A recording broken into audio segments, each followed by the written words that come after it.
Nananatili sa ICU ang ilang residente ng nasunog na condominium sa Eastwood sa Quezon City noong nakaraang linggo.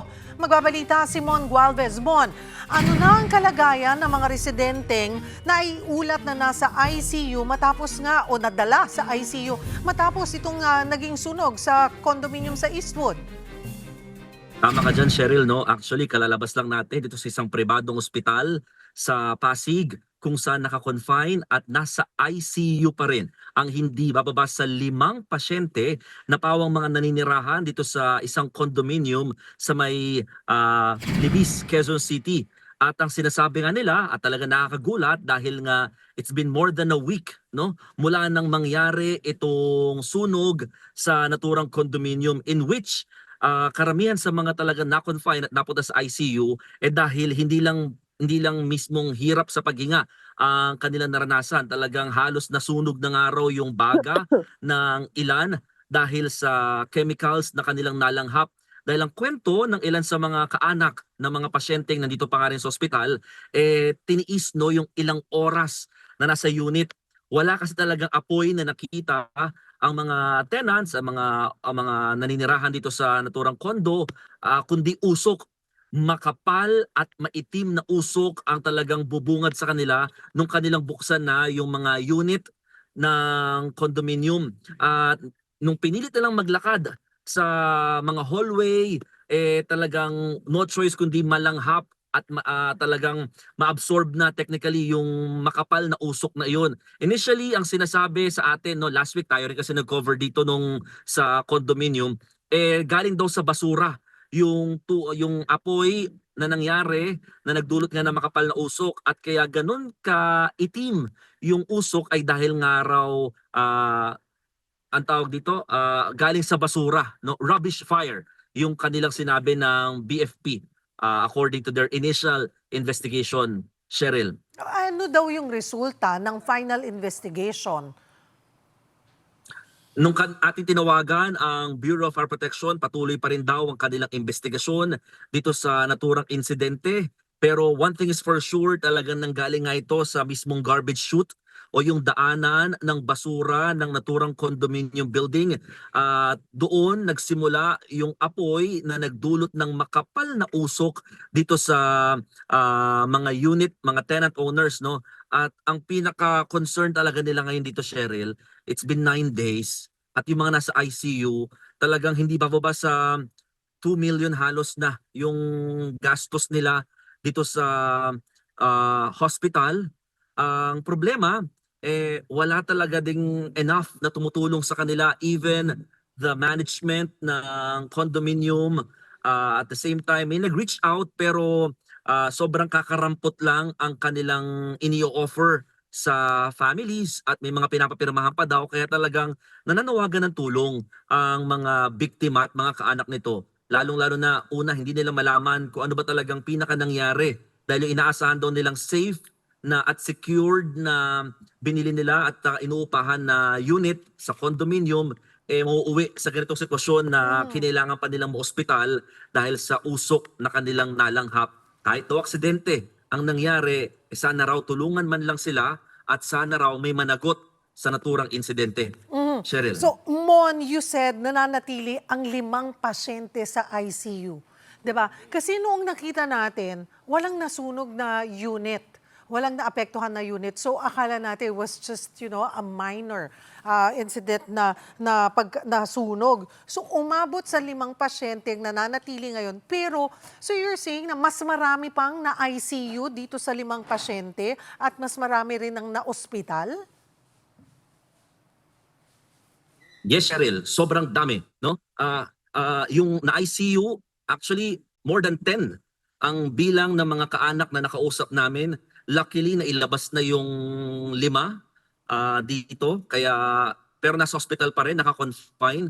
At initially sa reports ng BFP ngayon, sa updated reports nila, umabot ng 38 ang kinailangang i-confine sa hospital. Again, all of these patients are ang reason nito ay dahil nga sa hirap sa paghinga, no? Dahil sa kapal at itim ng usok na bumalot sa loob ng condominium building. At may mga reports na ilan sa mga alagang hayop ng mga tenant namatay din dito sa incidenteng ito. Okay, gaano katagal yung naging exposure nila? I remember parang bandang 7:00 nagsimula, 'di ba? Yung sunog or yung usok. Gaano kabilis sila pinabakate doon sa building? Sino ang dapat na in charge dito? Siguro naman nagsasagawa sila ng regular na fire drill. Tapos may mga residente pa raw na nagsasabing hindi man lang gumana ang fire alarm nang sumiklab itong sunog.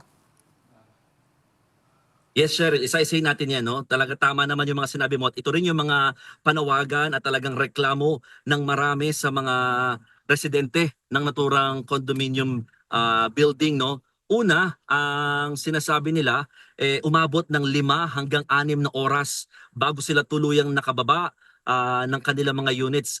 Again, this is a 29-story building. So yung ilan sa mga biktima nasa 29th floor, at hindi sila makababa. Ang ginawa nila, yun yung nakausap natin isa kanina, pinilit nila makapanik ng roof deck or rooftop kahit na sobrang kapal at itim ng usok ang kanilang tinawid, no, para lang at least makalanghap ng hangin na hindi galing sa sunog. At yung iba, nasa 18th floor, pinilit bumaba, no, ng ground floor through the staircase, may mga nadapa pang araw.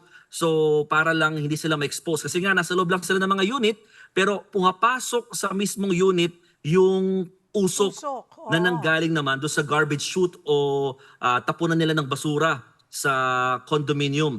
Yung reports at mga reklamo ng ilang residente na hindi gumana yung fire alarm, pati yung emergency light, fire sprinklers, ito ay mga initial na talaga nilang reklamo kahit nung mismong araw pa nang mangyari ang sunog last Thursday. At ang sinasabi or paliwanag dito ng BFP, may mga gumana naman daw ng mga fire sprinklers and fire alarms pero hindi daw talaga lahat dahil may certain condition daw ito bago gumana in which apoy and too much heat, no, yung degree na maaabot bago ito mismong gumana. Yung mga emergency lights, ito yung medyo questionable dahil talaga ito sana makakatulong para makita ng mga residente yung dadaanan nila, especially sa mga hallway, pero mukhang hindi din kinaya dahil sa kapal talaga ng usok, no, at itim.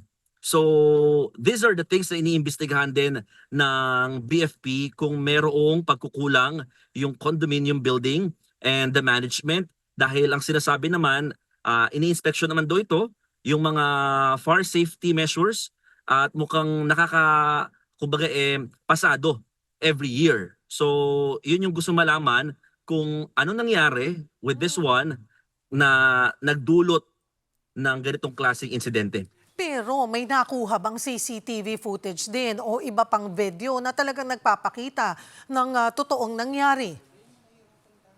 There are a lot of videos, Cheryl. Actually, most of the units have their own CCTV, no, sa mga unit nila. At doon makikita na mula sa maayos pa hanggang sa unti-unti pumapasok na yung usok hanggang sa nangitim na, no, yung itsura ng mismong unit. At may mga videos din na nagsi-circulate ngayon. Actually, saka binibigay din nila sa mga authorities na yung pagtangka nilang paglabas sa mga unit na kung saan yung hallway punong-puno ng makapal at maitim na usok. So these are videos na hawak ngayon ng mga residente at mga kaanak nila dahil talagang gusto nilang may managot, no? Habang sila ay nananawagan din ng tulong dahil nga patuloy na umaandar yung araw na sila ay nananatili sa ospital. Kaya ito yung concern nila ngayon na kung paano ito mababayaran at kung paano sila labas mismo ng hospital ng ligtas. Kasi nga, most of the patients, yung binabanggit ko kanina, hindi bababa sa 5, are still intubated, no?